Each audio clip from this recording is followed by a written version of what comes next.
Gracias. Nosotros íbamos a empezar con la ponencia de Bárbara Giovano Bello, pero todavía estamos esperando a Laura, que iba a hacer la traducción. Así que para no perder más tiempo, teniendo en cuenta que las exposiciones tienen que ser cortas, vamos a hacer una alteración, si no les molesta, y empezamos con la ponencia que tenían que realizar Camila Fernández y Edgardo Cancino sobre el cambio de sexo registral en menores de edad a la luz de la ley 21.120. Y bueno, luego cuando ingrese Laura, sí pasamos a la ponencia de Bárbara, si les parece bien. Muchas gracias, buenas tardes. Eh, ¿Mi sentite bene? Sí, Sí. No, siento no haber preparado esta ponencia en español. Prometo que lo haré el próximo año. Me presento, soy profesora asistente de Filosofía de Derecho y Sociología del Derecho en la Universidad de Tuscia, Viterbo, Italia, y abogada. Mi área de investigación es el derecho y la sociedad en relación con la igualdad, la interseccionalidad en el contexto de la migración y de la digitalizzazione. Um, Mi pare di aver capito che parlerò in italiano, giusto? Non in inglese. O in inglese. Come eh, as you prefer. sí. Decíamos que íbamos a esperar a Laura, que era la que iba a traducir, que todavía no Speriamo entró. Laura. Bien, entonces empezamos con otra ponencia, ¿sí? Y ya cuando ingrese Laura, vemos la traducción, la de Camila Fernández y Edgardo Cancino, ¿puede ser? Sí, sí, yo estoy acá. Buenas tardes. Ah, ahí está, buenas tardes. Buenas Camila, ¿cómo tardes. está? Bien, Bueno, gracias. bueno, entonces son 10 minutitos de exposición, ¿sí? Cualquier cosa le marcamos para que redondee. Perfecto. Hola a todos y todas, buenas tardes. Un honor abrir esta segunda parte de la comisión. Bueno, mi nombre es Camila Fernández, yo soy abogada, trabajo en la Universidad Católica de Temuco, específicamente en la clínica jurídica de la universidad, que es la unidad donde los estudiantes de Derecho hacen su práctica profesional, tienen su primer acercamiento con el mundo de la litigación. Esta es una ponencia que hicimos en coautoría con el profesor, colega de la misma universidad, Edgardo Cancino, que por motivos de salud no pudo estar presente el día de hoy. Eh, Esta ponencia se llama Consideraciones al cambio de nombre y sexo registral en menores de edad a raíz de la ley 21.120 y surge a raíz de nuestra propia experiencia tramitando este tipo de causas en la universidad. Hasta hace un poco tiempo, la universidad tenía un convenio con el Hospital Regional, una especie de convenio con el Hospital Regional de Temuco, por lo que muchas causas de cambio de nombre y sexo registral eran derivadas por nuestra universidad y teníamos que tramitarlas. Por lo tanto, a raíz de esta propia experiencia, hemos desarrollado este texto. Para situarlos un poco en contexto, explicar que en Chile existe esta ley 21.120 que reconoce y da protección al derecho a la identidad de género. El objetivo principal, por cierto, es dar respuesta a la problemática que han debido enfrentar por muchísimo tiempo las personas trans. Y, como se mencionó, brinda el reconocimiento que se debe a las personas trans, pero también regula cuáles son los procedimientos para poder realizar el cambio de sexo registral. Y estos procedimientos varían principalmente, más bien únicamente, según la edad de la persona que hace la solicitud.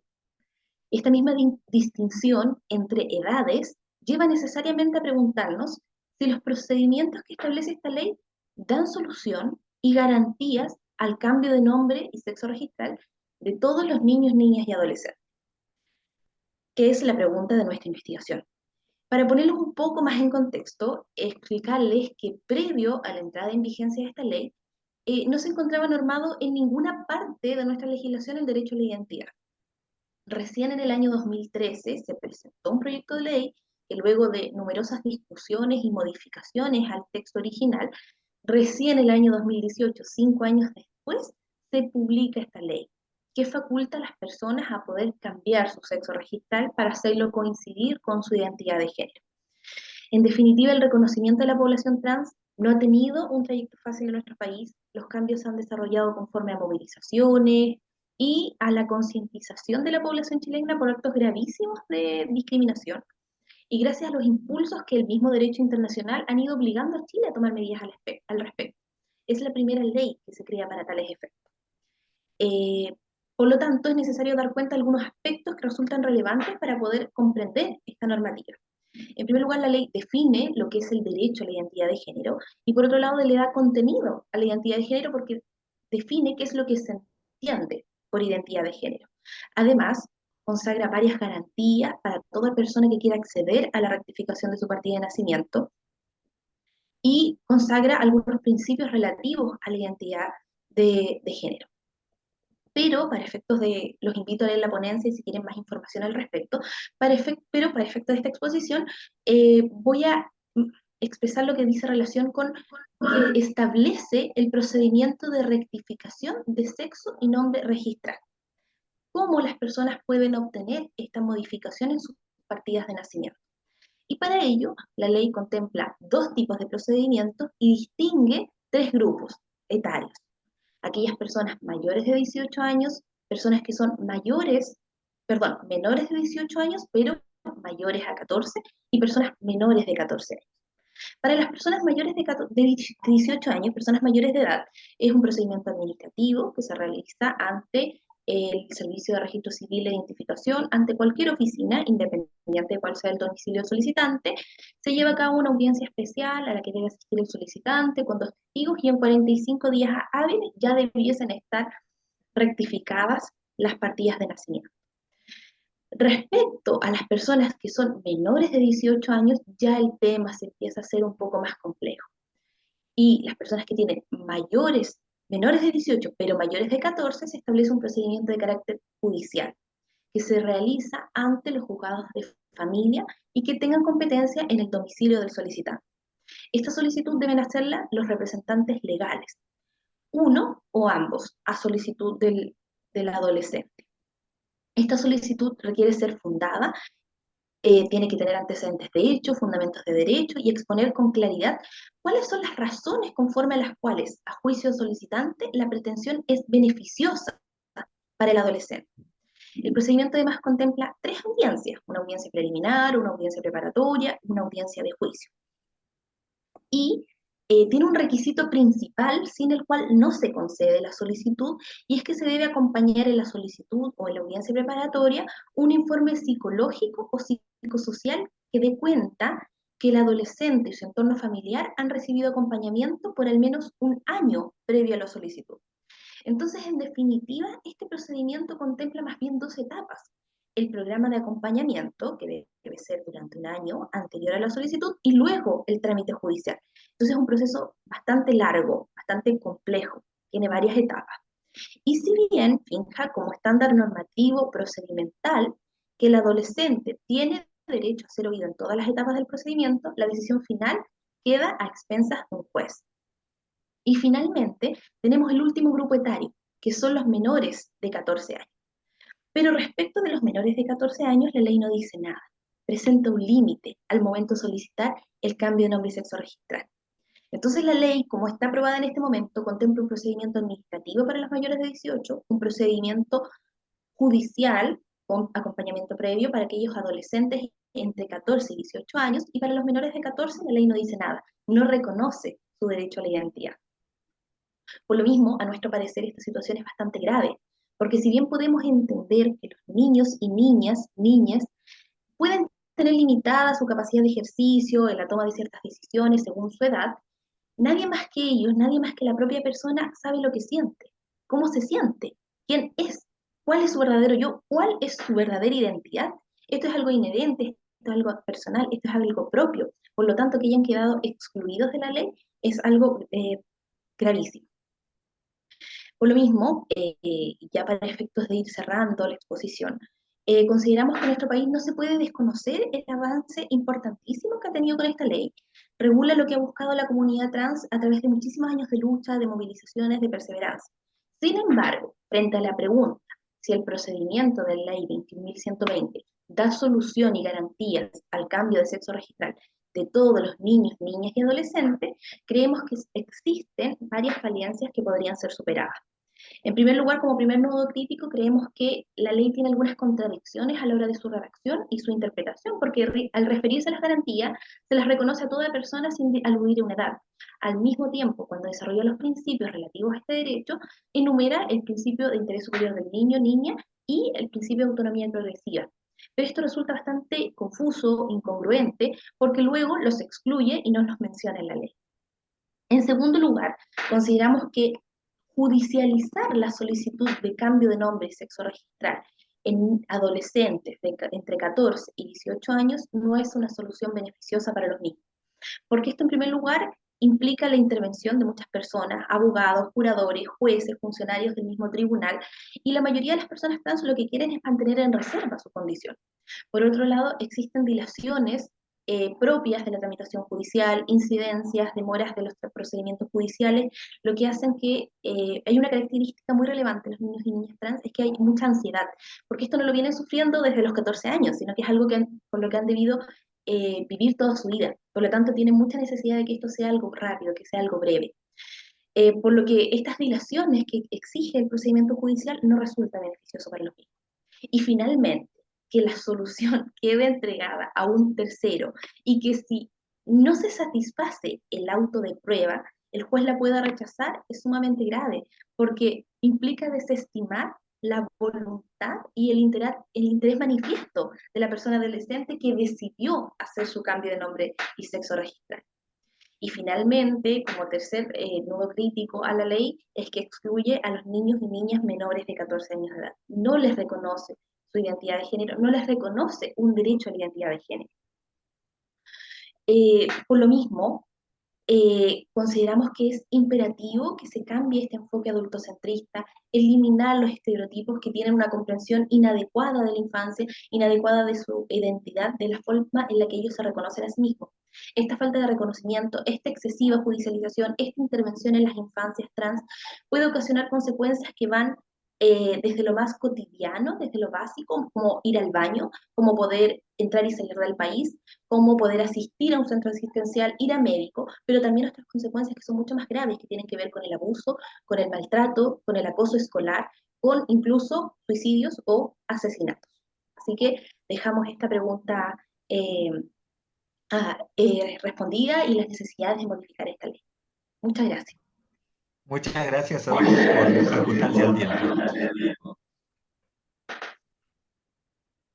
Bueno, Laura, creo que estás ahí.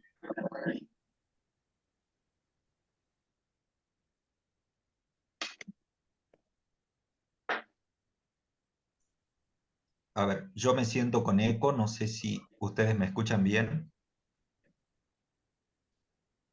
Te escuchamos bien. Sí, Ah, sí. ahí está. Perfecto. Bueno, Muy bien. entonces seguimos con la ponencia entonces de Bárbara Bello. Muchas gracias. Mi sono presentata prima, quindi non ripeto e vado direttamente alla presentazione. Mi sentite bene? Molto bene. Ciao Laura, che piacere vederti, grazie mille. Io ho preparato... Lo stesso per me. Vai tranquilla e parla piano. Va bene. Allora, io presenterò qualche riflessione sulla situazione dei diritti umani dei minori stranieri non accompagnati che attraversano la frontiera italiana, qualsiasi frontiera, soprattutto quella dell'area del Mediterraneo, ma anche quella del nord-est Italia, la cosiddetta rotta balcanica. Questo è un argomento che tocca il cuore dei diritti fondamentali dei bambini e delle bambine che sognano un futuro migliore in Europa. Per quanto riguarda l'Italia, vorrei soffermarmi sulla legge cosiddetta Zampa, dal nome della parlamentare italiana che è stata che ha proposto questa legge nel 2017.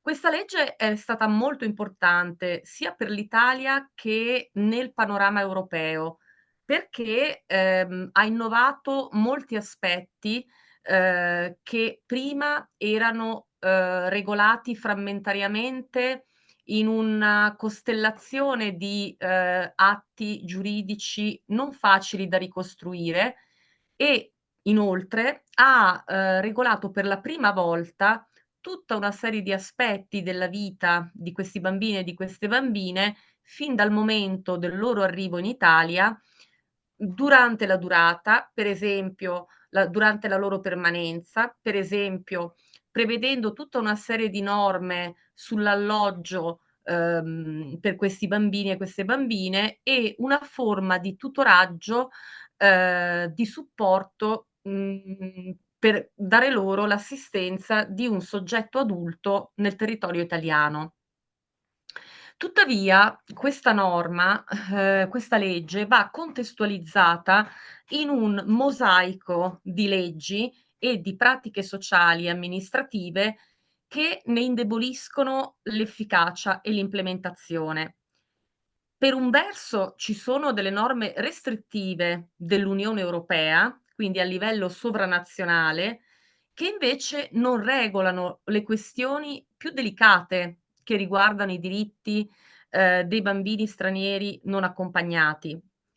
Questo è particolarmente importante e, lo dico per completezza, perché quando gli stati membri dell'Unione Europea attuano una legislazione dell'Unione Europea, quella legge nel sistema delle fonti italiano è una norma particolarmente forte che non può essere derogata da una norma successiva ordinaria. Ci vorrebbe una, legislazione speciale.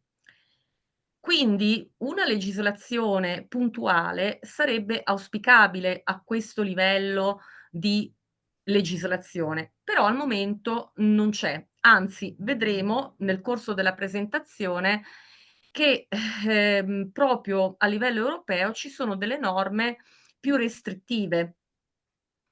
Un altro problema che si pone con riguardo alla legge Zampa è il problema di applicazione, cioè si assiste a una pluralità di applicazioni a livello locale. Questo vuol dire che un bambino che arriva in un determinato comune italiano potrebbe essere trattato diversamente da quello che arriva anche in un paese, a poca distanza. A ciò si aggiunge che nel 2023 il governo italiano ha emanato una legge che deroga in modo peggiorativo alcuni punti della legge Zampa. Giusto per dare un'idea dell'entità del fenomeno, si può mettere in luce che solo nel 2023 sono 17.319 i minori non accompagnati che sono arrivati, quindi in un solo anno, in Italia. Un numero molto più alto degli arrivi nel 2015. Nel 2020 invece c'era stata una diminuzione, soprattutto a causa della pandemia, ma anche di alcune norme restrittive del governo italiano. Mi focalizzerò qui su 3 punti principali, tra tutti quelli che meriterebbero attenzione. Il primo punto è quello dell'accertamento dell'età minore. Un punto molto importante perché? Perché la legge Zampa prevede un sistema particolarmente protettivo nei confronti dei minori stranieri non accompagnati rispetto al, sistema regolatorio dei migranti adulti. Quindi accertare con esattezza l'età è fondamentale, perché un errore in questa fase vuol dire applicare un regime il regime che solitamente si applica alle persone adulte. Un altro momento particolarmente complicato è quello in cui i minori stranieri non accompagnati sul territorio italiano compiono i 18 anni, perché fino al compimento dei 18 anni godono di un permesso di soggiorno. Il problema si pone al passaggio al compimento dei 18 anni, proprio perché rischiano di rimanere in un limbo di precarietà per l'acquisizione di un nuovo permesso di soggiorno, e lo vedremo. Il terzo problema molto grosso che si è posto recentemente riguarda la digitalizzazione delle frontiere e in particolare la regolamentazione dei dati biometrici dei bambini, quindi le impronte digitali dei bambini al loro arrivo alle frontiere.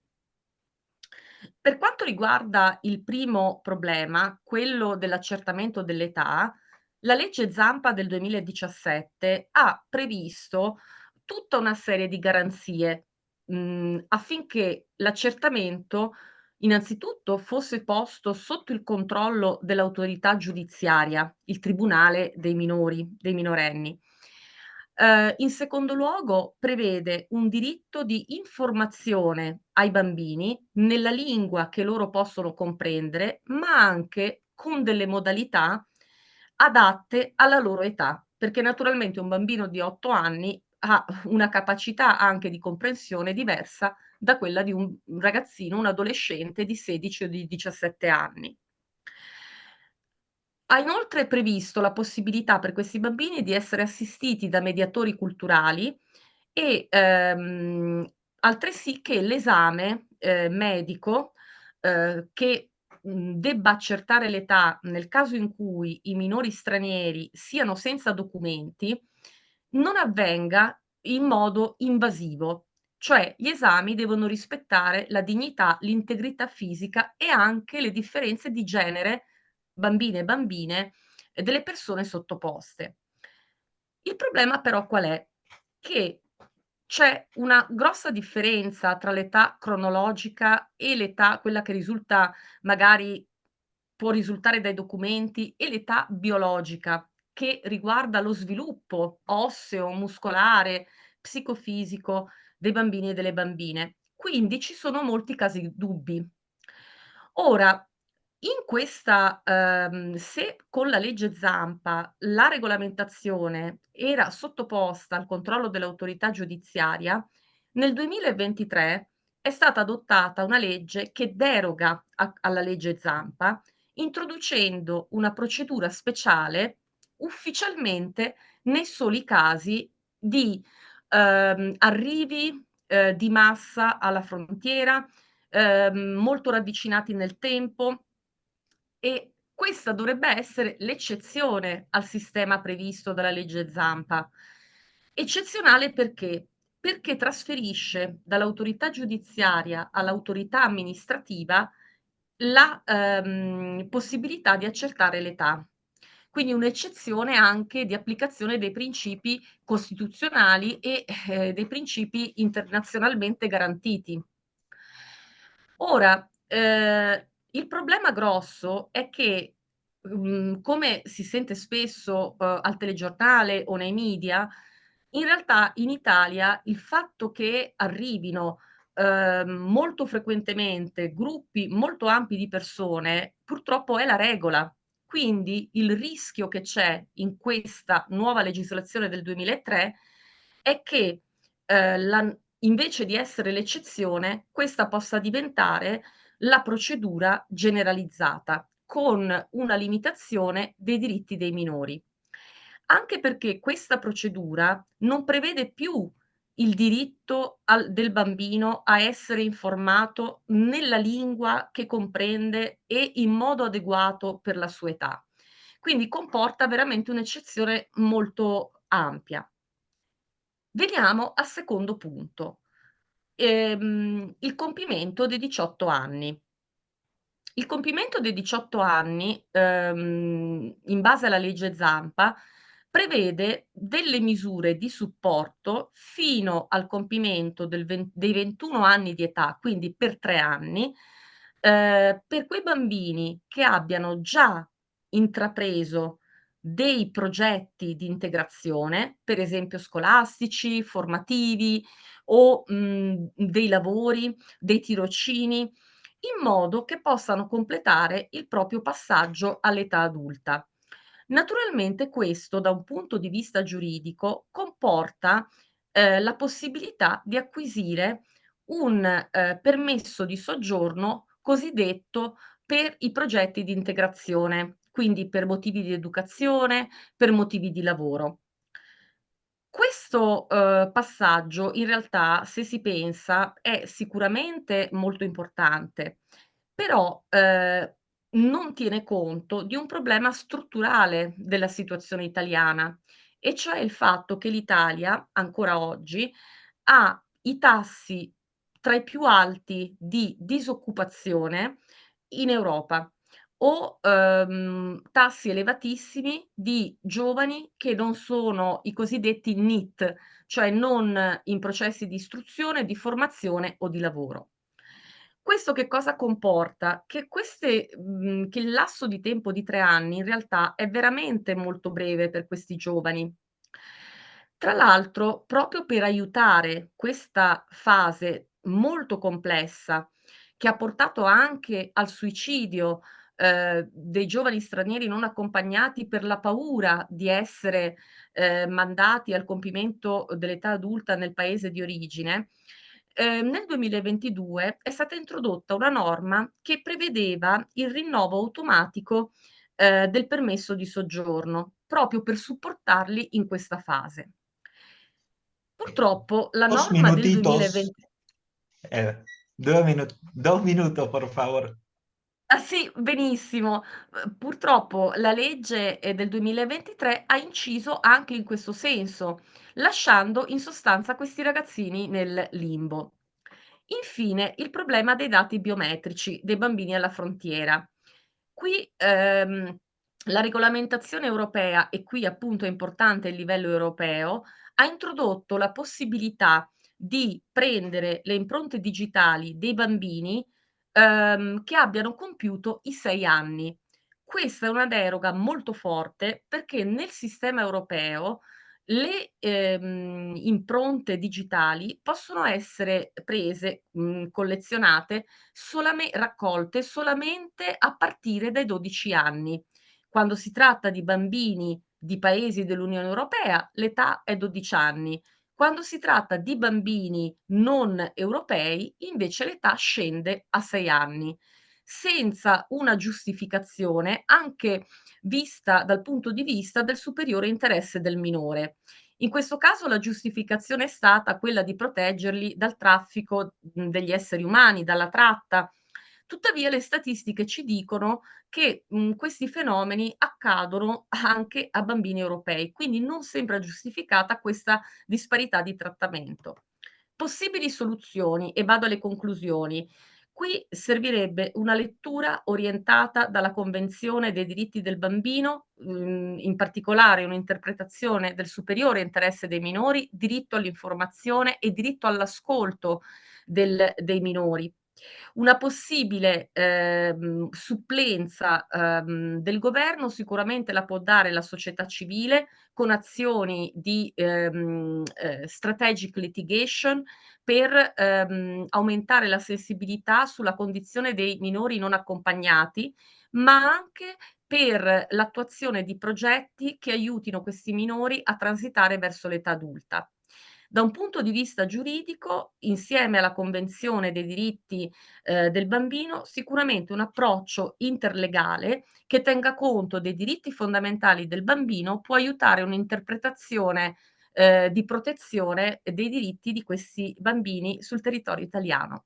Grazie, spero di essere stata chiara. Aiuto. Sei Prometto, stata studierò spagnolo fino bravissima. al prossimo anno. Sì, abbiamo Parlerò capito tanto tutto. spagnolo per 1 anno. Ok, è una promessa, ¿eh? È una promessa. Grazie. Muchas gracias. Bueno, seguimos entonces ahora con Darío Fiorentino, que presentó un trabajo titulado Una jurisdicción militar especial israelí para los menores palestinos. Darío, lo escuchamos. No lo veo a Dario. Ah, Me parece que no se conectó. no, estaba bien. Bueno, entonces, Lástima.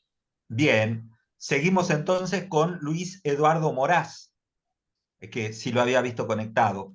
El título de su ponencia es La recurrente violación de principios convencionales fundamentales ante la persistente fragmentación social y territorial en Uruguay.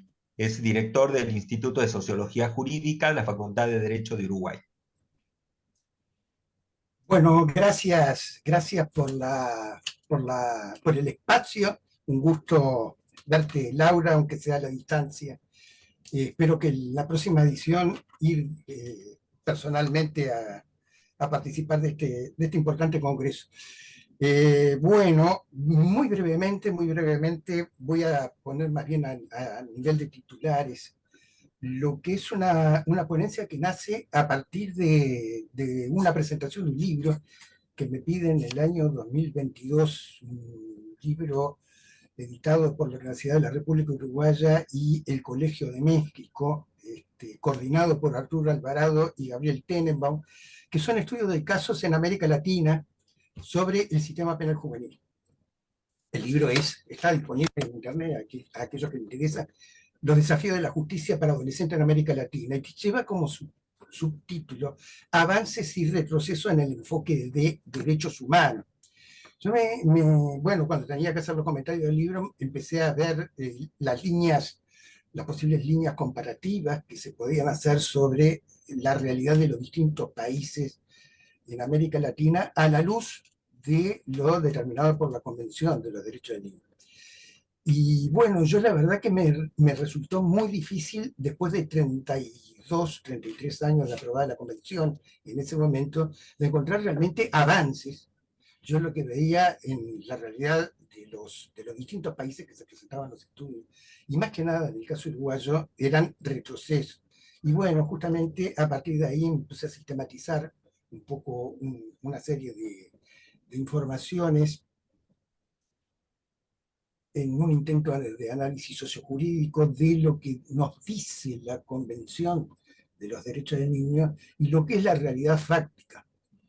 En ese sentido hay cuatro grandes planos que a mí me parece que pueden ordenar, pueden hacer un ordenamiento de los principios convencionales respecto a lo que nos dice la realidad. Uno de ellos, el primero podríamos llamar el bienestar, o lo que es el interés superior del niño. La Convención plantea como principio fundamental el interés superior del niño, el niño como sujeto de derecho. Y cuando nosotros vemos lo que ocurre a nivel fáctico, a nivel de los derechos fundamentales, lo que vemos en el caso uruguayo, y vuelvo a decir, me parecía que era la realidad de América Latina. Si uno mira el caso argentino, el nivel de pobreza hoy es superior al nivel de pobreza que existe en la década de 90, por ejemplo, o en los primeros años del siglo XXI, en 2000 y poco. Entonces hay un ciclo que a veces muestra un descenso de la pobreza, a veces baja, sube. En el caso uruguayo, la pobreza infantil tiene, en términos comparativos con el resto del continente, un continente muy desigual, que trata muy mal a sus niños, en términos comparativos está relativamente bien en términos absolutos. El gran problema uruguayo es, y está en la ponencia, en el único cuadro que puse en la ponencia, es un estudio de la CEPAL. Hay un ratio, una relación entre lo que es la pobreza infantil y lo que es la pobreza del adulto mayor de 10 a 12. Uruguay está disparado en lo que tiene que ver con la realidad latinoamericana, vuelvo a decir, en el ratio, en la proporción, en la relación entre pobreza infantil y pobreza adulta, un tema una profunda asimetría que se presenta en Uruguay. Si uno mira otros indicadores, porque cuando hablamos de pobreza monetaria, si uno mira otros indicadores, como puede ser inseguridad alimentaria. Es muy pronunciada en Uruguay la inseguridad alimentaria cuando hay menores, se duplica el nivel de inseguridad alimentaria, moderada o grave se duplica cuando hay menores presentes. Los indicadores complejos que no tienen en cuenta solamente la pobreza monetaria, sino las vibraciones múltiples, también muestran el profundo sesgo anti-niño existente en Uruguay. Básicamente hay una cantidad de derechos fundamentales violados, lo que tiene que ver con el acceso a la vivienda, el hacinamiento, el confort, salud y educación. El caso uruguayo también es muy grave en lo que tiene que ver con la desafiliación educativa. Tienen uno de los peores guarismos Uruguay de aprobación de educación media culminada. Son indicadores, como va a decir, si uno mira el promedio entre el que come todos los días y el que no come nunca, bueno, el promedio nos da que la mitad de las personas, y bueno, el promedio entre dos extremos no es indicativo de lo que realmente ocurre en la sociedad. El caso uruguayo es un sesgo muy anti-infantil y anti-adolescente. Un segundo plano, a nivel también de titulares, tiene que ver con la legislación. La Convención de los Derechos del Niño establece en su artículo 37, por ejemplo, que la privación de libertad tiene que ser el último recurso. En el artículo 40, que se dispondrá de asistencia legal, preparación de la defensa, en fin, establece una serie de elementos que marcan una especialidad de la justicia juvenil. Y bueno, lo que ha ocurrido en Uruguay en los últimos años es justamente todo un camino contrario a lo que es el principio de especialización de la justicia juvenil y lo que es la privación de libertad como una medida de un último recurso. Todo lo contrario, hay un incremento extraordinario a partir del año 2011 en lo que tiene que ver con el punitivismo, la aprobación de leyes, la consecutiva aprobación de leyes que crean nuevas figuras delictivas, ponen más pena para delitos, infracciones ya existentes, en fin, una serie de medidas que marcan una indiferenciación de la justicia penal adolescente respecto a la justicia penal adulta. Mucho de esto, hoy lo decía hoy de mañana el doctor Daniel Díaz, también uruguayo, justamente con la fundamentación de las sentencias, que básicamente las sentencias en la justicia penal adolescente cada vez se hacen más a partir de fundamentos de la justicia penal de adultos. Algo interesante que nos plantea Marie Beloff, y justamente pone en un artículo que publica en el año 2017, y justamente pone el caso uruguayo como ejemplo. Dice que hay una nueva legitimación de las estrategias en el sistema penal juvenil, donde el elemento nuevo se quiere que son sectores progresistas, porque estamos hablando de 2010, gobiernos progresistas en Uruguay, donde se aprueba una sucesión de leyes claramente represivas. Bueno, ni que hablar de la instalación a partir del año 2017 del proceso abreviado. El 90% de los procesos en Uruguay en adolescentes son por proceso abreviado. El tercer plano, si uno mira, dice, bueno, vamos a mirar el tercer plano, la institucionalidad. Bueno, cumplir los principios convencionales, cumplir con las directrices para la privación de libertad, las normas de Beijing, las directrices de Riad, por ejemplo. En Uruguay, con la institucionalidad que está, es imposible. Es un eufemismo plantear la aplicación de medidas socioeducativas en la justicia penal juvenil con el estado de edilicio, con la no especialización de los jugadores de letrado adolescentes, por ejemplo. No se cumple eso. Por una cuestión de recursos, de falta de recursos, no hay juzgados especializados. En adolescentes, en el interior, en todo el interior del país, no hay una especialidad. O sea, se aplica la justicia de adultos. No hay juez de ejecución, por ejemplo, no hay juez de seguimiento de los casos.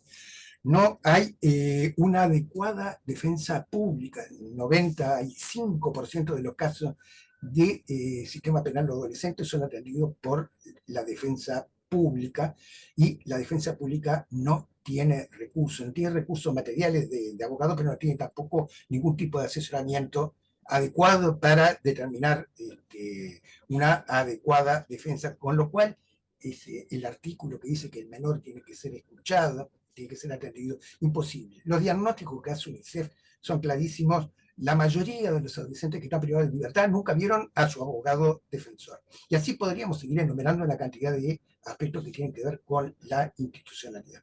El último punto está relacionado con todo lo anterior. ¿Es posible un modelo punitivista y represivo? ¿Es posible una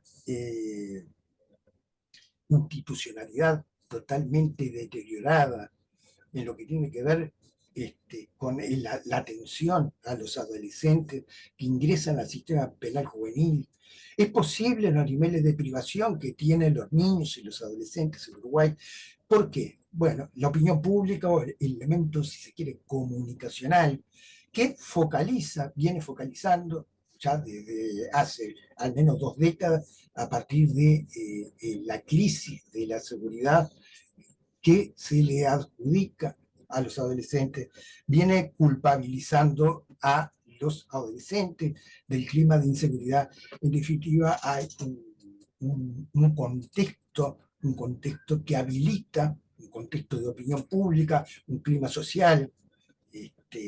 Hay una construcción de imágenes de peligrosidad del adolescente que hacen posible el incumplimiento sistemático de los principios convencionales y esa idea de el interés superior del niño,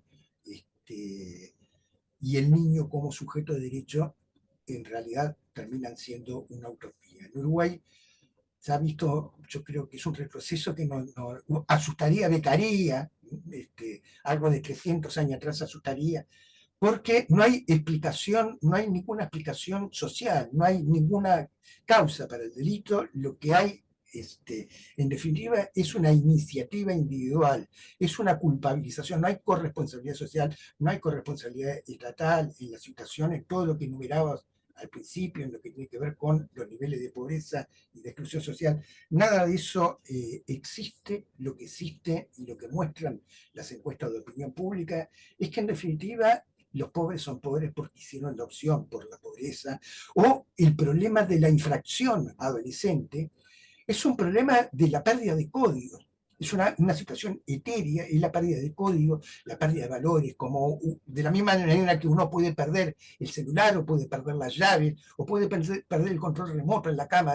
Bueno, los niños, los jóvenes, los adolescentes, en la circunstancia actual, han perdido los códigos. Se levantaron un día y perdieron los códigos. No hay ningún contexto estructural que pueda llegar a explicar por qué, en definitiva, hay una pérdida de códigos, una pérdida de valores. Es la responsabilización individual que, en definitiva, hace que el nivel de bienestar de los adolescentes y de los niños no interese, que la legislación tenga que ser una legislación represiva, y que la institucionalidad sea una institucionalidad absoluta y totalmente deteriorada, porque, en definitiva, la sociedad así lo ha establecido. Muchas gracias por la atención, por el espacio. Felicito la asistencia de este espacio que nos permite intercambiar con distintos colegas de varias partes. Muchas gracias a usted por la excelente exposición, muy claro y muy ágil y muy dinámico, ¿sí? Muchas gracias. Seguimos entonces, tendríamos a la ponencia del Centro de Investigaciones Interdisciplinario de Derechos de Infancias y Adolescencias de la Facultad de Derecho de la Universidad Nacional de Rosario, Marina Almada, Natalia Juárez, Lina Pérez y Romina Ponte. No sé si alguna de ellas está conectada. Creo que no, pero por las dudas pregunto. Hace un rato vi que estaba conectada alguien de ahí del Sí, grupo, pero ahora no lo veo conectado. perfecto. Bueno, entonces seguimos con la siguiente ponencia de Gustavo Adrián Somoza López. El título es Crisis del régimen de adopción en la Argentina. Es de la Facultad de Derecho de la Universidad de Buenos Aires. Hola, ¿qué tal? Buenas tardes. ante todo, les quiero agradecer mucho a las y los organizadores de este congreso y muchísimas gracias por permitirme participar. Yo, la ponencia que hice, que yo como digo siempre son ideas o un poquito de ideas para tratar de que juntos podamos pensar o podamos elaborar algo diferente o algo mejor, es crisis del régimen de adopción en Argentina.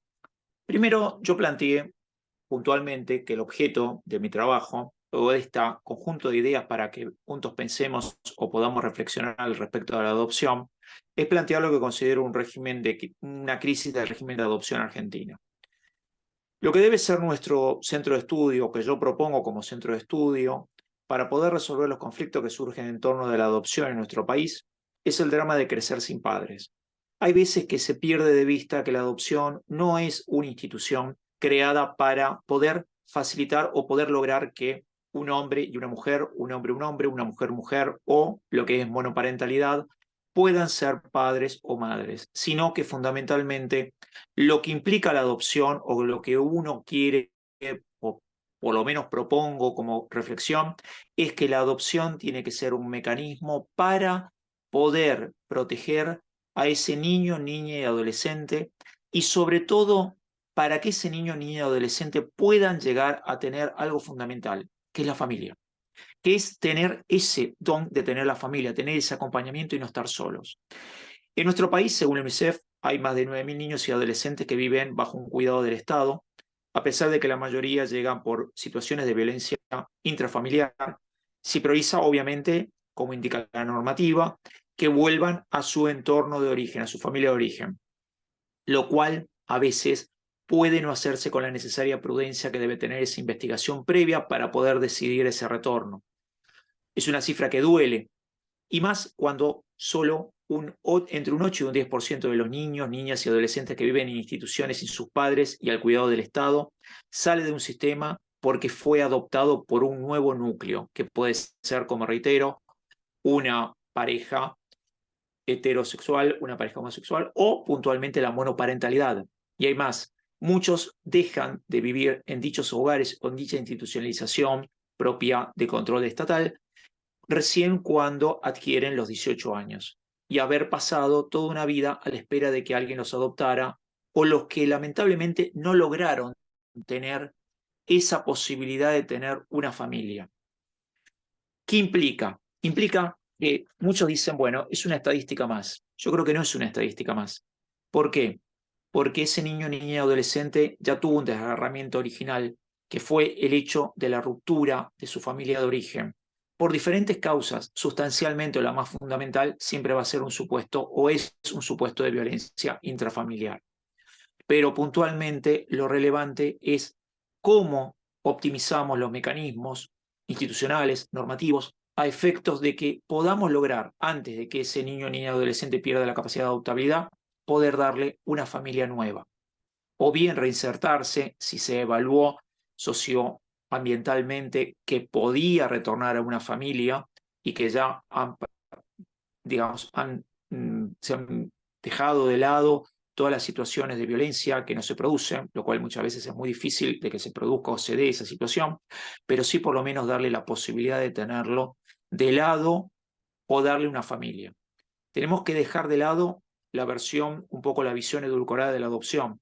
Ser adoptado para un niño, niña y adolescente es su segunda mejor opción. La primera opción siempre, obviamente, es crecer dentro de su familia, en su entorno, siempre y cuando ello garantice que lo fundamental, los derechos de los padres, no los derechos del niño, niña y adolescente. Pero luego, y de modo inmediato, la mejor opción, si la primera no puede darse, es una adopción, cuidando en primer lugar la seguridad psicofísica, social y económica y de contención de ese niño, niña y adolescente, y que se lo incluya dentro de estos valores y estos nortes dentro del proceso de adopción.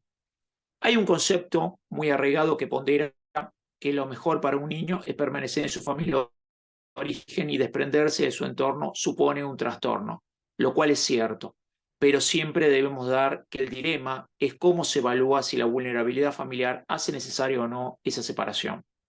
No hablamos solamente de vulnerabilidad económica, fundamentalmente, porque es allí donde debe estar también el Estado, sino de una vulnerabilidad en las funciones maternantes y paternantes que para revestirse requieren un trabajo y un tiempo prolongado de acompañamiento. No sé si eso en todos los casos se está haciendo y lo planteo como una duda, como una pregunta. En cambio, sí sé lo que pasa a un niño, niña, adolescente después de que volvió varias veces a su entorno familiar y tuvo que regresar porque volvió a vivir la misma situación traumática que dio origen a su separación inicial. Puedo decir que incluso cuando tienen apenas 4 o 5 años, el daño de ese proceso de volver a vivir ese fracaso es muy profundo y los va a marcar de por vida. Eso también se debe tomar en cuenta cuando estamos hablando de procesos de adopción y de procesos en donde tenemos que tal vez sacar a ese niño, niña, adolescente de ese entorno de la familia de origen, siendo también una cuestión que se vincula con la adopción y el proceso que debe realizarse de mejoramiento en el proceso de adopción. La definición que da nuestro Código Civil y Comercial de la Nación, a mi criterio, en cuanto a la regulación de la adopción, es totalmente superadora de las anteriores normativas que regieron o regularon la materia en nuestro país, en Argentina. Ahora bien, ¿cómo lo implementan los juzgados? Y ahí es un tema que sí tenemos que poner de resalto y que tenemos que ver detenidamente. Hay juzgados que actúan muy diligentemente, juzgados de familia que actúan muy diligentemente, que tienen como real norte, como real objetivo, darle esa familia nueva o bien reinsertarlo en los juzgados que lamentablemente no lo hacen. Y eso es lo que tenemos que plantearnos y pensarlo. Yo siempre me planteo, cuando tenemos una situación conflictiva de ese tipo, yo me planteo hacer una pregunta a ese juez o a esa jueza que tiene que determinar la adopción o no de un niño, niña o adolescente. No piensen en quienes puedan ser padres, no piensen en quién puede ser madre, piensen en qué hubiera ocurrido con esa jueza, con ese juez, con nosotros mismos como profesionales, como mujeres y hombres de derecho, si no hubiéramos tenido una familia. Pensemos eso, porque eso es lo que tiene que movernos para ser sumamente cuidadosos, sumamente diligentes y tratar de que toda niña, niño o adolescente que no pueda retornar a esa familia de origen, sí pueda tener una familia que le dé cobijo y que lo pueda acompañar hasta sus últimos días. Yo rescato que en los últimos años hemos tenido fallos muy interesantes en la justicia argentina de todas las 24 jurisdicciones argentinas. Jurisdicción, por ejemplo, de la provincia de Salta, donde fue uno de los primeros lugares que se receptó la posibilidad de la adopción post-mortem, cuando puntualmente, taxativamente el código no lo regula, no lo prevé, pero tampoco lo prohíbe. Pero en palabras de una jueza de Salta, diciendo puntualmente, toda su vida tuvo a esa familia como propia. No se logró llegar a esa sentencia final que determinó la adopción plena de la persona, de la mujer que falleció. Pero yo le concedo esa adopción, ¿por qué? ¿Por el hecho meramente patrimonial de la sucesión? No, por algo mucho más importante, que lo rescata la jueza, que es el hecho de poder darle a ese niño, niña, en ese caso ya adolescente, una familia que lo proteja. Hay casos sumamente interesantes y voy a citar 2 solos para no extenderme más en el tiempo. Uno, por ejemplo, de la justicia de la provincia de Buenos Aires, juzgado de familia número 4 de La Matanza de este año, de junio del 2024, en el cual, en el marco de una medida de protección, debido a la situación de riesgo inminente para la integridad física y psíquica de un menor de edad y tras agotar el proceso de vinculación con sus progenitores, se declara el estado de adoptabilidad priorizando el bienestar y el derecho a crecer en un entorno que garantice la salud, seguridad y educación del niño. Además, se dispuso que el niño sea adoptado por una familia judía para asegurar la preservación de la identidad religiosa de su familia de origen, donde vemos claramente cómo protege no solamente la protección integral de la salud psicofísica del niño, sino también la pertenencia identitaria de ese niño. Y, para no demorarme más, cito algo muy interesante, un fallo de la Suprema Corte de la provincia de Buenos Aires, donde en una institución se produce algo muy interesante o algo que tal vez no sea tan poco común, donde una niña solicita que un niño que conoció durante su institucionalización pueda convivir con ella y con los guardadores de la niña. La Cámara lo rechaza, pero sí permite mantener la vinculación entre ese niño y esa niña, aunque con medida de supervisión y siempre que no perjudique a alguno de los menores. No obstante que puede asimilarse al concepto de familia a otros referentes afectivos surgidos de la comunidad, ello no significa que por esa razón la niña que solicita convivir con el niño que conoció durante su institucionalización se convierta en hermana, para exigir la aplicación del principio de inseparabilidad de hermanos y reinserción en su propia familia, como indica el 595 del Código Civil y Comercial. Pero claramente vemos cómo empieza a cuajar no solamente la idea de adopción como una mera institución, adopción más familia. Adopción más familia que proteja a ese niño, niña, adolescente, que tiene que ser nuestro objeto central y fundamental. Muchas gracias. Gracias, Gustavo. Muchísimas gracias. Bueno, seguimos con las ponencias. Creo que ya no hay más conectados de los ponentes, pero de todas maneras los voy a nombrar. Nos queda el trabajo de Gustavo Adrián Somoza López. No, ese lo dije yo ese recién. es el tuyo, perdón. Estoy acá leyendo mal, perdón. El de Manuel Fernando Zaragusti, la problemática de la pobreza, posibles soluciones, el trabajo y el deporte como solución. No sé si está Manuel, creo que no. Y nos queda también el de Fátima Villalba, que sí nos comunicó que por cuestiones personales no iba a poder estar conectadas.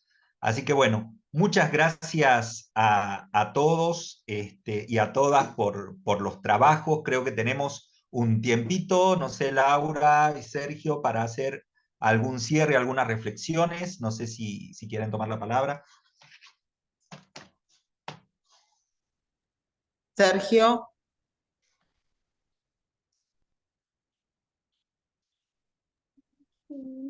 No, bueno, en primer lugar, no sé, abrir el espacio de reflexión a quienes expusieron.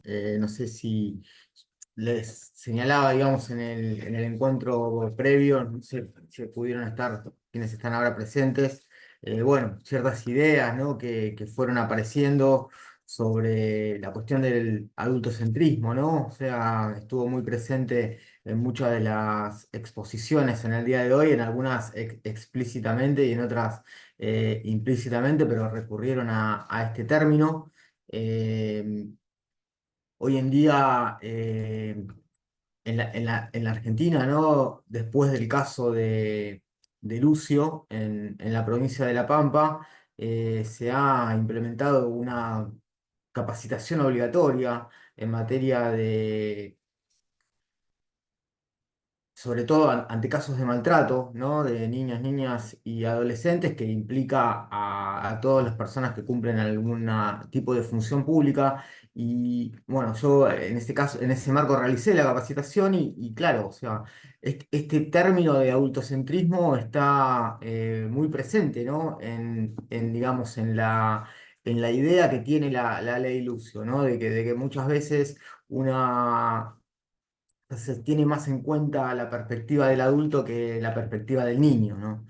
En ese sentido también aparece, digamos, esta situación que mencionaban las personas que pusieron en orden a la temática de salud mental e infancia, ¿no? De el enfoque individual, ¿no? Que bueno, quizás muchas veces también se pierde, digamos, dentro de este aspecto adultocéntrico, más allá de la complejidad que también trae la interseccionalidad, donde hay, en definitiva, dos grupos de vulnerabilidad afectados en ese caso, ¿no? Por un lado, las personas, bueno, los niños, las niñas y adolescentes, y por otro lado, obviamente, las personas con capacidades diferentes que, bueno, en ese momento se terminan nucleando quizás en una persona, y bueno, y este enfoque individual parece o resulta algo necesario dentro también de esa dinámica.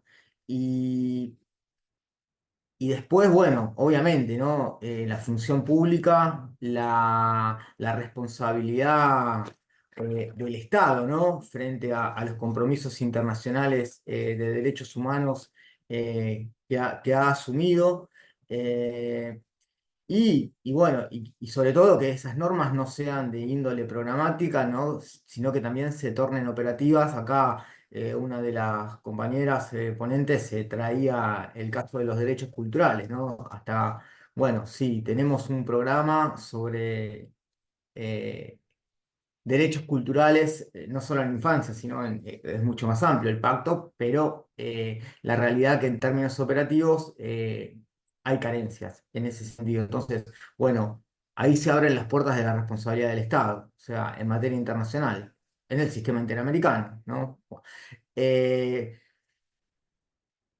Después, otro punto interesante, sí, que mencionaron la doctora Bright y también, ay, se me escapó el nombre en este momento, la doctora Faenza Sánchez, sobre el tema de la socioafectividad, ¿no? Lo importante también de cambiar este paradigma en materia de infancia y tratar bueno, de ampliar, digamos, el espectro a que los lazos socioafectivos no son solamente, digamos, los que uno puede crear con sus familiares, sino que hay que tener una visión mucho más amplia en esto. A mí, ¿te acordás, Laura? Me acordaba justo cuando hablaban del caso que tuvimos, yo tengo un caso en el trabajo sobre arresto domiciliario, en la cual, bueno, la persona había criado a un hijo, pero bueno, era su hijo de crianza y no era, obviamente, su hijo biológico, pero se le concedió el arresto domiciliario en torno a una guardia, de hecho, que esta persona tenía sobre el niño. Y en ese momento fue algo novedoso y sobre todo fue algo novedoso un fallo de la Corte en la cual se sostuvo esta situación y a su vez, bueno, después me acuerdo armamos una jornada sobre eso, una de las primeras jornadas y pudimos contar con el testimonio de estas personas. O sea que también es un punto muy importante y que por lo general yo estoy muy metido en todo el tema del penal y acá he escuchado muchas cuestiones vinculadas al derecho de familia y la verdad que desde el punto de vista de lo que a mí es mi conocimiento, me lo ha ampliado. Así que en ese sentido me voy muy satisfecho también desde la perspectiva personal. Bueno, no sé, dejo el espacio abierto también para que Sergio, ahí otras Mariana personas. está levantando la mano, quiere Quería participar. Sí, te Por eso escuchamos. dejo el espacio abierto para que hablen todos Sí. los demás. No, justamente vos trajiste el tema de los referentes, que era nuestro tema, los referentes afectivos.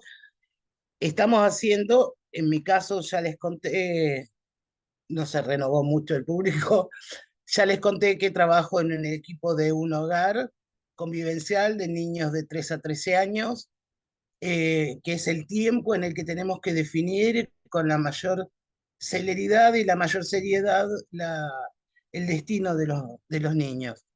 Y escuchando al doctor Gustavo Somoza, me quedaron cosas, lo que nos está pasando en Mar del Plata es que no hay familias adoptivas.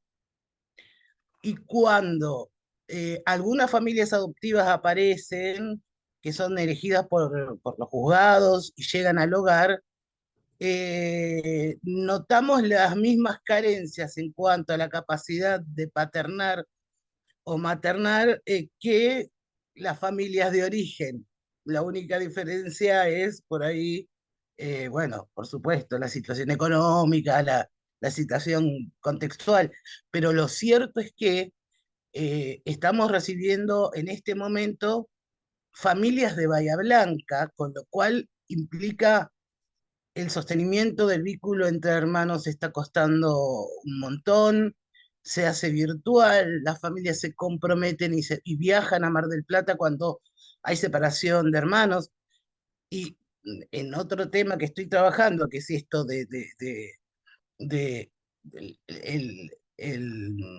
descenso demográfico, esta decisión de no querer ser madres y padres de la sociedad, la odisea demográfica, creo que también está llegando a las familias y a los pretensos adoptantes. No está viendo quién quiera paternar o maternar. Esto es un tema que yo lo vivo en Mar del Plata, insisto. ¿Por qué se demora tanto la posibilidad cuando ya se ha definido que un chico o una nena pueda ir en adopción? Porque se empieza el círculo, primero los listados en la ciudad, 20 familias por listado, llamadas telefónicas negativas, hasta no terminar esos listados de Mar del Plata que son, va pasando el tiempo y bueno, agrandamos el círculo, agrandamos no nosotros, sino el juzgado. Y nosotros insistimos que en este momento, en toda la provincia de Buenos Aires, han aparecido familias de La Plata y de Bahía Blanca. No hay familias que quieran adoptar. E insisto, es preocupante las familias que quieren adoptar, cómo están llegando sin capacitaciones, y eso que en Mar del Plata tenemos la posibilidad de capacitaciones para la adopción.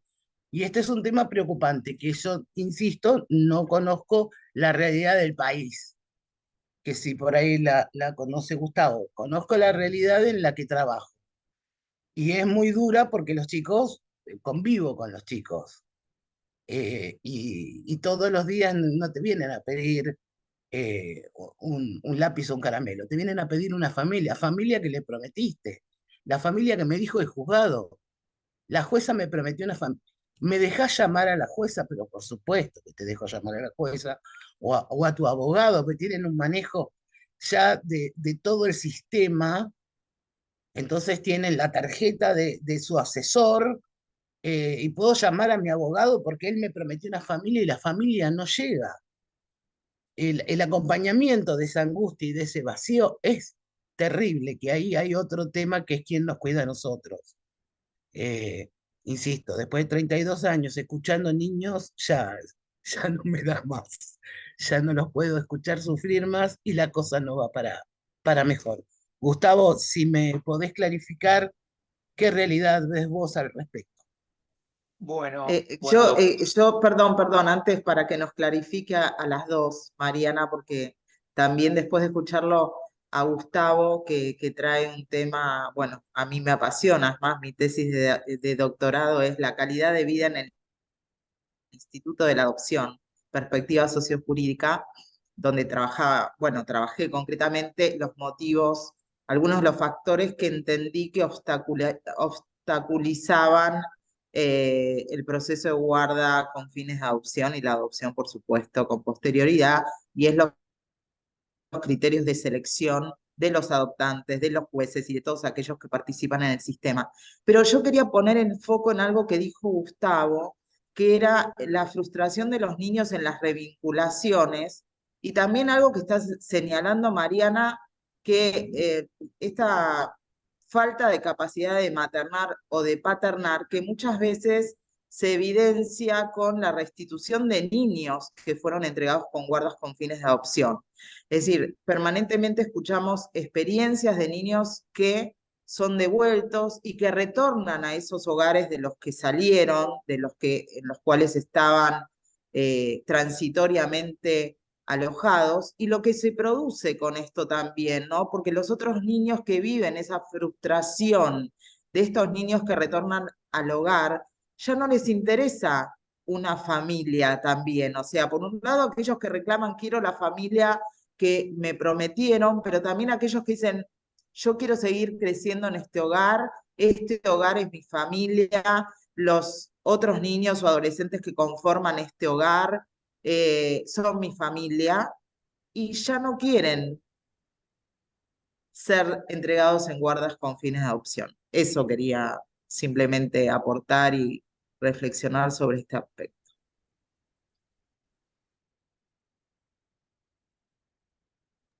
Gustavo, ¿nos escuchás? Sí, doctora, sí. No, yo sumándome tanto a lo que dijo usted como lo que dijo la doctora, yo creo que la realidad es que la adopción no la podemos ver como un ente o una institución que está fuera del contexto argentino. Desgraciadamente, nosotros tenemos una situación de crisis, pero es una crisis cultural y económica, no solamente económica. Si pensamos en la crisis económica exclusivamente, estamos viendo muy limitadamente el tema. Y claramente el niño, niña y adolescente ¿yo por qué lo rescato esto? Porque yo percibo lo mismo. Es decir, si bien hay 24 jurisdicciones diferentes, 24 jurisdicciones que se manejan, digamos, que pueden procesalmente manejarse diferente, hay una realidad social, cultural, que está por abajo, que lamentablemente es muy seria, muy grave. Nosotros hoy vemos una marginalidad creciente a edades más pequeñas, es decir, cada vez menores edades, más marginales, con un agravante que decía la doctora recién, el hecho de la poca preparación o poca capacitación que tienen quienes tienen la aspiración de ser padre o madre. Pero vuelvo otra vez a algo que manifesté anteriormente, el foco tiene que estar al revés, el foco tiene que estar en el niño o niña. El problema es que es muy difícil si no podemos establecer un punto de contacto lógico entre ese niño o niña que necesita una familia y el padre o madre que puedan darle lo que necesita como familia. Puede darle económicamente algo, pero la familia no es solamente un sustento económico, es un contexto y una protección integral que tiene que darle ese niño.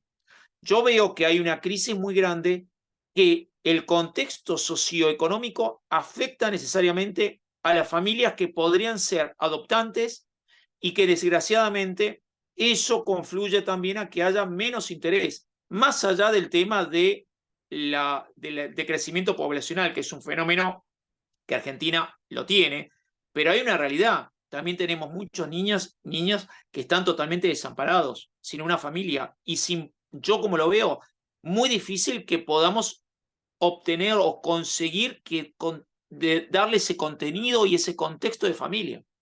Yo creo que es un tema muy serio, muy grave y que no Sí, es es un exclusivamente, tema, perdón, sí, sin duda que es un tema sin duda muy complejo. Hay muchos factores que intervienen, también lo que se le llamaba Mariana de la dificultad de la entrega en guarda con fines de adopción sin interrumpir los vínculos de hermanos, ¿no? Que muchas veces pasa por ahí también, que gente que no tiene la posibilidad de adoptar a 3 o 4 o a 5 y en principio hay como una norma que establece la no desvinculación de los hermanos. Entonces también, digo, es muy complejo el tema. No nos queda mucho tiempo. Yo quería también hacer participar con una pregunta que nos hacíamos. Gracias, Gustavo, por las reflexiones, por traer el tema. Bárbara Giovanna Velo nos contaba y nos compartía una cifra muy alarmante de cantidad de niños que ingresan en Italia sin cuidados parentales, decimos nosotros, o no acompañados, decía ella, y nos hablaba del permiso de soyorno, que para quienes no saben, el permiso de soyorno es el permiso que otorga el gobierno de Italia para permanecer en el país, ¿sí? Sin permiso de soyorno estamos en situación de irregularidad. Y nos compartía que esos niños tienen por norma la posibilidad de tener un permiso de soyorno hasta los 18 años y que después de los 18 años quedan en el limbo. La pregunta que le queremos hacer con Julieta a Bárbara es, esos niños que llegan a Italia no acompañados, ¿en qué lugares están alojados? Non so se hai capito la domanda, Barbara, ma noi vogliamo sapere quelli bambini che arrivano in Italia senza i suoi genitori, senza famiglia, dove si alloggiano? Sono rifugiati, hanno questa categoria di rifugiados. Grazie Laura per la domanda. Rispondo prima io o va bene o posso rispondere? Mi sentite bene?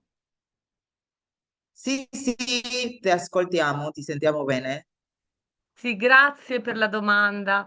La situazione è questa. La legge Zampa del 2017 ha introdotto tra i principi generali quello, dell'accoglienza di questi bambini non accompagnati in istituti, speciali per bambini, quindi in modo da, che non venissero accolti nei grandissimi centri di accoglienza, che sono in situazioni, di emergenza continua, in cui vengono ospitati, gli adulti. Oltre a questa possibilità, visto che gli istituti per minori non sono in realtà tantissimi sul territorio nazionale, ha incentivato la figura del tutore volontario. L'affido presso le famiglie. Bisogna dire che ha istituito degli elenchi, nazionali, in cui si potevano iscrivere tutte le famiglie e i soggetti anche non sposati, che davano la disponibilità ad accogliere i minori, e c'è stata una grandissima risposta da parte della società civile. Le persone venivano poi sottoposte a dei corsi di formazione proprio per dare gli strumenti per accogliere questi bambini, perché anche per mantenere come dire, un loro legame con il paese di origine, con, la loro religione, per chi avesse già delle, preferenze, per esempio per la conoscenza della lingua del paese di origine, in modo che non ci fosse un processo di mera assimilazione, ma di inclusione sociale nel rispetto delle specificità dei bambini. Questa norma è stata, bisogna dire, forse una di quelle che ha avuto più successo, della legge Zampa. Il problema qual è purtroppo? Che, non tutti i bambini, non accompagnati riescono a, essere intercettati, perché, i dati che ho prima mostrato nelle statistiche sono naturalmente riferibili solo a quei bambini che sono stati identificati. Ma non si può escludere che ci sia un sommerso di bambini che in realtà non vengono identificati e quindi, rimangono, al di fuori di questi canali di inclusione. Un'altra cosa che succede invece al momento poco prima del compimento dei 18 anni, è che per paura di non avere il permesso di soggiorno, il rinnovo, la conversione del permesso di soggiorno, scappano. Scappano dagli istituti, scappano, dai centri di accoglienza. E qual è il rischio? Che scappando, perché hanno paura di essere espulsi e rispediti nei paesi di origine, vengono subito intercettati dal, mercato nero. Quindi il rischio di impiego di questi bambini in attività di spaccio di stupefacenti, per esempio, è una realtà a cui, le forze di polizia non riescono a ovviare. Non so se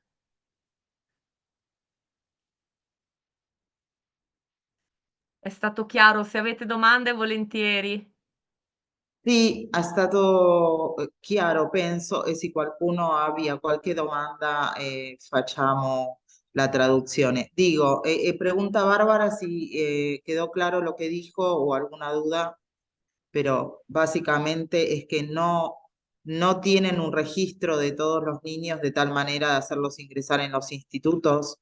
Y también lo que dijo es el peligro de que, bueno, como ellos no quieren quedar en situación de irregularidad, antes de cumplir los 18 años se escapan de los hogares y lamentablemente hay grupos que los cooptan, digamos, y se producen distintos tipos de explotaciones. Bueno, no, de mi parte no tengo otra pregunta.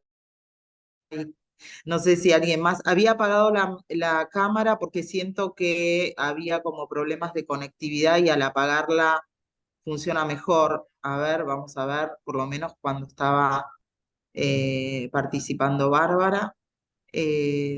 Bueno, no sé si alguien más quiere hacer un comentario, pregunta. Ya todos estamos muy cansados, ha sido larga la jornada, pero de muchas satisfacciones.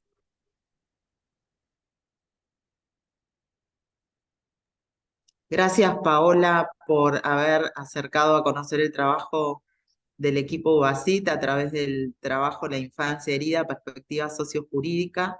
Es un texto que nos gustó, un trabajo que nos gustó a todos hacer. Incluso en ese libro hay un trabajo muy interesante de Sergio sobre los criterios para otorgar o denegar los arrestos domiciliarios. También hay un trabajo muy interesante sobre el uso de los colegios deportivos con orientación en deporte para evitar los temas de deserción escolar y tema de adicciones. Y otro trabajo muy valioso sobre los procesos alternativos, la mediación, resolución alternativa de conflictos. Y otros trabajos, bueno, está un prólogo muy valioso de Licho Resta, y en lo personal un trabajo que hice sobre la situación de niños que conviven con madres en establecimientos carcelarios y distintas, bueno, variables que intervienen en ese fenómeno. Así que, bueno, gracias por acercarte a conocer nuestro trabajo. Ojalá que te resulte interés y que te sumes. Hola, está Ezequiel ahí, otro niño que se suma al Congreso. Está. Hola, Ezequiel. Hola. ¿Cómo estás? Con papá, trabajando. ¿Y Bien. vos jugando? Sí, ¿Con qué? Allá. ¿Cuáles son? ya tengo 5 años. Ah, bueno. Mirá, Con ¿ves cinco- que me puedo subir en adelante en una caja? Bien. No escuché. El adelante en una casa me puedo subir. Hasta acá en esta caja me puedo subir. También. Hasta acá. Ah, porque claro, estás muy alto. Estás Bueno, muy alto. ¿Y qué juguetes tenés ahí? ¿Con qué juguetes estabas? No. ¿A qué estabas jugando? ¿con qué estás jugando? Con el wishi. ¿Con el wifi? Ewishis, son unos muñequitos chiquititos. ¿Y podemos ver uno de esos muñequitos? ¿Puede compartir Ezequiel uno de esos muñequitos en la pantalla? Los fue a buscar. Y ahora- Vamos a cerrar, por favor. Queremos ver los juguetes de Ezequiel, que no está con un celular. No, bueno, ese es el oso matoso, pero eso lo tiene de los minuto cero. Dale, basta, ahí estamos. A Claro. ver. ¡Ay, hermoso! Bueno, Gracias. Besos, Ezequiel. Gracias. Quiero agradecer, no veo si está Florencia Pan. Sí, está Florencia Pan. Un Sí, agradecimiento sí especial está. por todo el trabajo Estoy que hizo. acá, pero también estoy Florencia, con media la no se ve, conexión más o menos. sí, pero que estuvo coordinando el trabajo en esta comisión, sistematizando ponencias, conjuntamente con Sergio y con Víctor Toledo, que hasta hace unos minutos estuvo coordinando, no lo veo, Sí, sí pero estoy, pero estoy también con la conexión inestable, así que estoy con la cámara apagada. bueno. Un agradecimiento muy especial por el desempeño como coordinadores de esta comisión. Florencia, reitero, un agradecimiento. Y bueno, a los que están a la distancia, ojalá que la próxima vez podamos encontrarnos presencialmente. Lo hicimos híbrido porque sabemos que no es fácil en estos tiempos y en este contexto viajar, alojarse en otra provincia, son muchos los gastos, pero no queríamos dejar de generar estos espacios.